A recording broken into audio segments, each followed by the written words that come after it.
Hey, today we're talking about how much is too much. We're continuing our parable series, and this one is found in Luke chapter 12. And it tells a story of a farmer who he was rich and he had a lot, and then he had a really good crop. He had more than enough and he didn't know what to do with it. And so what he decided to do was to build bigger barns and to store all the stuff. And he says, I have got so much now, I can just sit back, eat, drink, and be merry.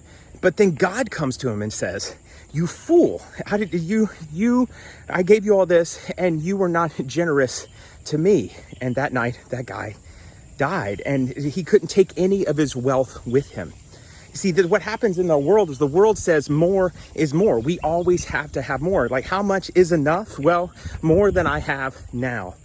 And while having wealth is not a bad thing, what we also need to do with that wealth is that we need to be generous. God, you weren't